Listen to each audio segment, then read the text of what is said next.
bersanad, akidah Asy'ariyah kami bersanad. Imam Asy'ari itu bersanad kepada Rasulullah. Imam Asy'ari mengambil ilmunya daripada imam, banyak jalur. Jalur pertama dari jalur Imam Ruwaim dan Junaid. Mereka mengambil dari Imam Syarif Saqti, dari Ma'ruf Al-Kharhi, dari Daud At-Tai, Hubail Ajmi, Hasan Al-Basri, Ali bin Abi Thalib, Sayyidina Nabi sallallahu alaihi wasallam. Ini jalur spiritual. Imam Asy'ari juga punya jalur Ahlus Sunnah. Assalamualaikum warahmatullahi wabarakatuh. Sobat-sobat semua, saya Refli Harun. Dalam kesempatan ini saya ingin memperkenalkan YouTube Zulkarnain Al-Maduri. Ya, jadi Zulkarnain Al-Maduri Channel. Banyak kajian tentang sunnah. Mudah-mudahan sobat-sobat semua berkenan untuk mampir ke channel ini ya, untuk kebaikan kita bersama. Wassalamualaikum. Assalamualaikum warahmatullahi wabarakatuh. Alhamdulillahi rabbil alamin. Wabihi nasta'in ala umurid dunya waddin.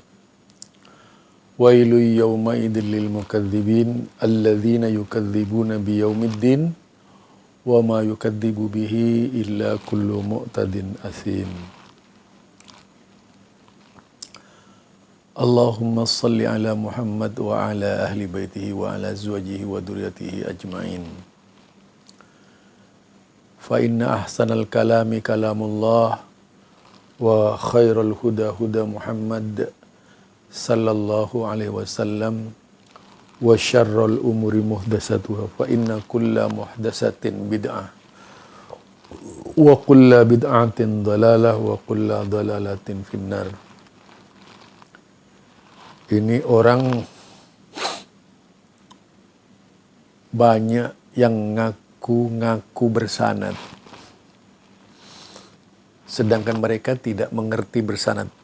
Lagi-lagi pula disebutkan bahwa sanad mereka itu sampai kepada Rasulullah sallallahu alaihi wasallam. Sehingga seringkali ada perkataan yang dilontarkan oleh mereka kepada lawannya, mereka yang disebut Wahabi. Katanya mereka, Albani tak punya satupun sanad hadis yang muttasil. Ini banyak diucapkan oleh orang-orang yang ilmunya cetek ya. Ilmunya hanya nguping-nguping dari guru-gurunya, sementara orang ini hadis satu pun tidak hafal gitu. Jadi satu hadis pun tidak hafal. Kemudian ngaku-ngaku bersanad lagi. Sanadnya kepada si A, si B, si C. Kalau ditanya sanad itu apa? Bukannya memberi jawaban yang tegas dan lugas, tapi jawabannya ngalur ngidul. Anehnya, yang dilontarkan Ar-Razi misalnya tentang sanad, itu satu contoh mengungkap dan menyingkap kebodohan orang-orang yang ngaku-ngaku bersanad.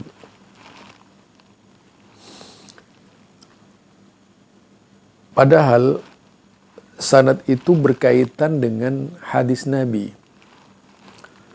Jadi mattasala sanaduhu binaglil adlil dabit an mislihi ila,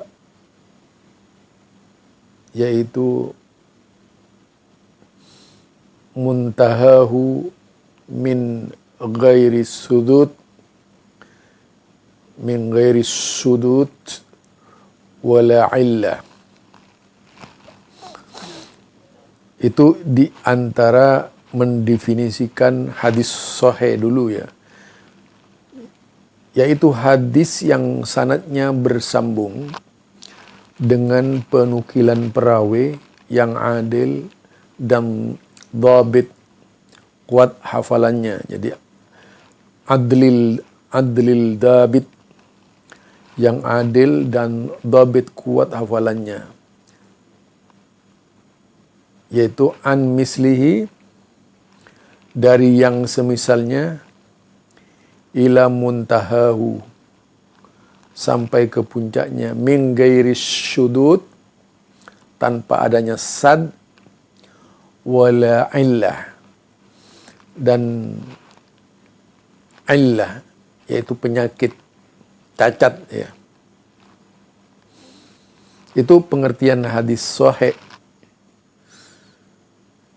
Jadi kalau kita lihat berkaitan dengan hadis sahih ini, banyak didefinisikan oleh ulama-ulama hadis.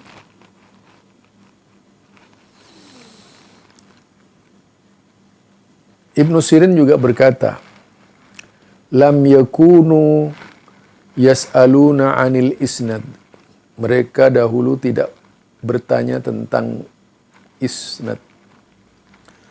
Falamma waqa'atil fitnah, akan tetapi tatkala terjadi fitnah, qalu, mereka berkata, sammu lana rijalakum, sebutkan nama-nama para perawi kalian. Fayanduru ila ahli sunnah, maka dilihat ahlus sunnah. Fayukhadhu hadisuhum, lalu diambillah periwayatan hadis mereka. Wa yanduru ila ahlil bid'ah, dan dilihatlah ahlul bid'ah. Fala yu'khadu hadisuhum, maka tidak diambil periwayatan hadis mereka. Ini Ibnu Sirin, beliau mendefinisikan kevalitan sebuah isnad. Tidak bisa dilepaskan dari keberadaan orangnya. Jadi kalau hadisnya yang keluar dari ahlus sunnah, benar-benar ahlus sunnah, yaitu orang yang mempertahankan sunnah Rasulullah, mereka yang bercermin muka kepada Rasulullah dalam segala hal terkait akidah ataupun ibadah, ya, kemudian fayukhadu hadisuhum, hadis-hadis mereka lalu diambil. Jadi hadis-hadis mereka lalu diambil. Wa yunzaru ila ahlil bid'ah, lalu diperhatikanlah juga kepada ahlil bid'ah. Fala yu'khadu hadisuhum, hadis-hadis mereka tidak diambil. Jadi itu, jadi ada dua sosok dalam sanad ini. Ada sanad yang memang sanadnya tidak pernah melakukan bid'ah, lalu hadisnya diambil. Dan kalau melakukan bid'ah, hadisnya tidak diambil. Karena tidak mungkin hadis itu menjadi bersih dari mulutnya orang-orang yang berbuat bid'ah. Pasti menambah-nambah dari hadis tersebut. Kemudian kalau kita lihat, yaitu perkataan Ibnu Sirin rahimahullah ini dibawakan oleh Imam Muslim dalam muqaddimah sahihnya halaman 15, ya, halaman 15, yaitu tentang bab yang berjudul bab bayan annal isnad minad din wa annar rawayah la takunu illa anis thiqah wa anna jarha rawati bima huwa fihim jaizun bal wajib wa annahu laisa minal ghibatil muharramah bal min zab anis syari'atil makrumah. Itu mukarramah. Jadi dikatakan bab bayan annal isnada, bab penjelasan bahwasanya isnad minad dini, bagian dari agama. Wa annar riwayat, dan bahwasanya riwayat-riwayat la takunu illa anis siqah, tidaklah dapat diterima kecuali dari perawi yang siqah. Wa anna jarhar ruwati, bahwasanya yaitu menjarah, menjelaskan aib para rawi,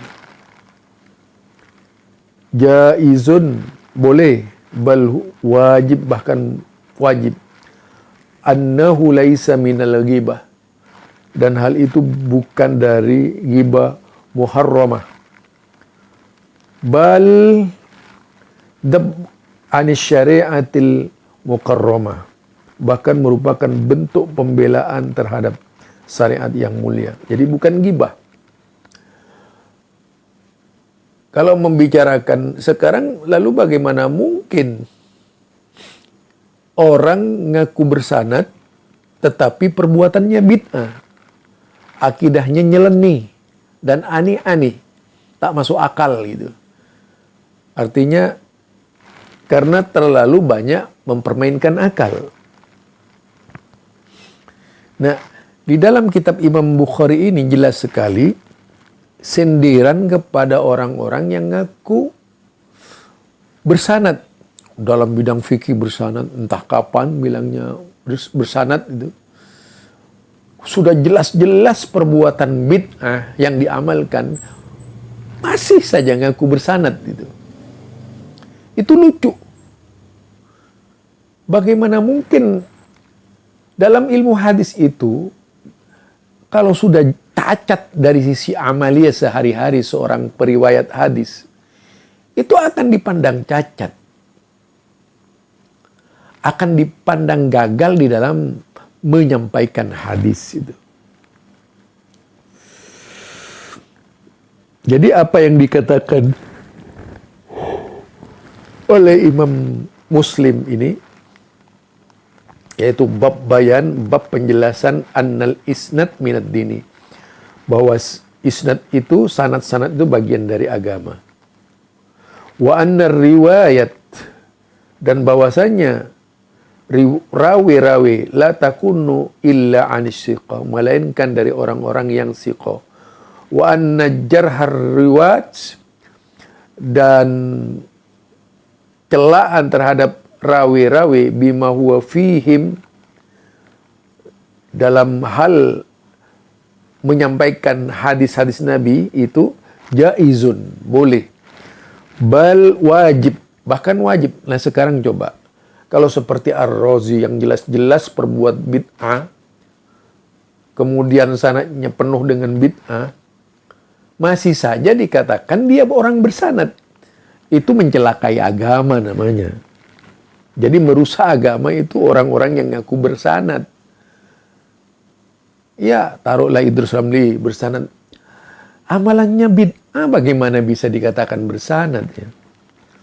Dan sanad yang penuh dengan tadi cacian-cacian jarah, itu hadisnya nggak bisa diterima begitu saja ya. Dipersoalkan agamanya malah.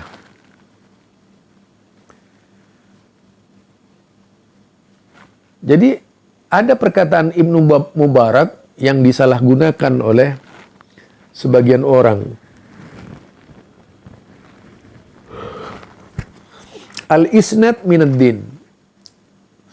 Sanad-sanad itu dari agama, bagian dari agama. Walaulal isnad, seandainya tanpa isnad, laqala man syaa ma syaa, pasti mereka akan berkata sesuka hati itu. Jadi mengucapkan apa yang ia kehendaki, ia sukai itu. Semau-mau gua. Ya bagaimana kita lihat prakteknya para ahlul bid'ah di dalam mempraktekkan agama. Semau-mau mereka mengadakan praktek agama itu. Mau bikin ritual apa kek. Karena agama itu bagi mereka itu bisa dibuat semau-maunya gitu. Jadi itu ya, kalau ditelaah lebih dalam, kemudian dijabarkan lebih dalam, itulah yang disebut sanad palsu itu. Karena apa? Ya tidak mungkinlah orang yang bersanad itu, siapapun dia, akan mengamalkan perbuatan-perbuatan yang tak ada contohnya dari Rasulullah Sallallahu Alaihi Wasallam. Apalagi mengubah amalan sesuka hati. Itu banyak sekali ya.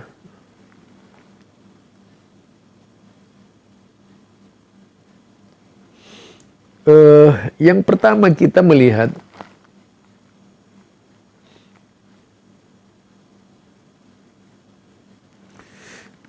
perkataan Ibnul Mubarak itu ditulis oleh Muslim. Coba kita lihat.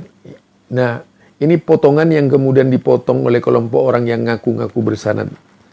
Annal isnad minad dini, bahwasanya sanad-sanad itu dari agama. Padahal itu bab panjang yang ditulis oleh Imam Muslim. Ya. Bab bayani annal isnada minad dini. Jadi bab penjelasan bahwasanya isnad bagian dari agama. Wa annar riwayat dan bahwasanya riwayat-riwayat la takunu illa anis siqah. Tidak boleh meriwayatkan itu semuanya kecuali dari perawi-perawi yang sikoh. Nah, jadi ada kaitannya tadi perawi yang sikoh terpercaya. Lah, kalau ahlul bid'ah itu yang ngaku-ngaku berteriak-teriak itu sampai melengking tinggi bahwa mereka bersanad, itu dari mana ilmunya gitu? Apakah Rasulullah menyajikan ilmu-ilmu seperti itu? Kan lucu ya. Ngaku bersanad tapi perbuatannya jauh dari Nabi gitu. Aduh, gawat itu. Nah, di sini dikatakan wa anna jarhar ruwat, bahwasanya celaan pada rawi-rawi bima huwa fihim, yang terdapat pada diri mereka, jaizun. Jadi mencela rawi itu, orang yang meriwayatkan hadis setelah terbukti ada cacat dan celanya, itu jaiz, boleh dalam agama. Wajib kata Muslim, bahkan wajib kata Muslim. Wa annahu, bahwasanya laisa minal ghibah, dan sesungguhnya ketahuilah itu bukan ghibah membicarakan ulama-ulama hadis. Jadi kita sebenarnya membicarakan para ulama, cacat para ulama itu wajib dalam agama. Kita kritisi ulama, karena ulama itu bisa menjadi sumber rahmat dan bisa menjadi sumber malapetaka kepada Islam. Sumber rahmat akan bisa dinikmati oleh seluruh umat Islam kalau yang membina mereka ini terdiri dari ulama-ulama yang memang kualitas, bukan ulama-ulama yang suka bawa tas. Kalau ulama bawa tas kan lain ya. Jadi itu, ini contoh ya, ini contoh perkataan dari Imam Muslim. Bal minadz-dzabba 'anis syari'atil muqarramah. Jadi bal minad dabba, bahkan hal itu minad dabba anis syariat, yaitu pembelaan terhadap syariat mukarramah yang mulia gitu. Jadi persis sebelum menyampaikan perkataan Ibnul Mubarak ini, Imam Muslim menyampaikan perkataan Sa'ad bin Ibrahim yang menjelaskan tentang wajibnya hanya meriwayatkan dari riwayat-riwayat yang siqah. Nah, Imam Muslim berkata, an Ma'mar an Mas'ar qala sami'tu Sa'ad bin Ibrahim yaqulu la yuhdisu an Rasulillah sallallahu alaihi wasallam illa thiqah. Kemudian dikatakan itu tidak diriwayatkan dari Rasulullah sallallahu alaihi wasallam illa thiqah, melainkan dari orang-orang thiqah.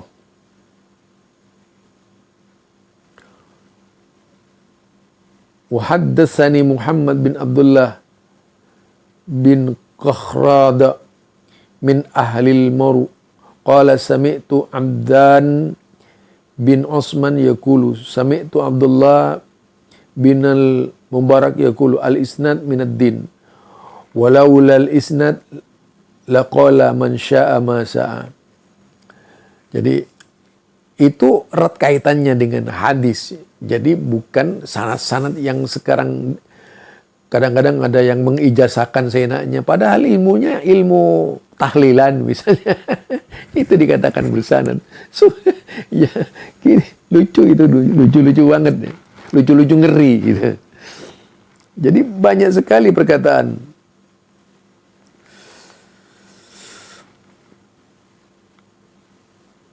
Oleh karenanya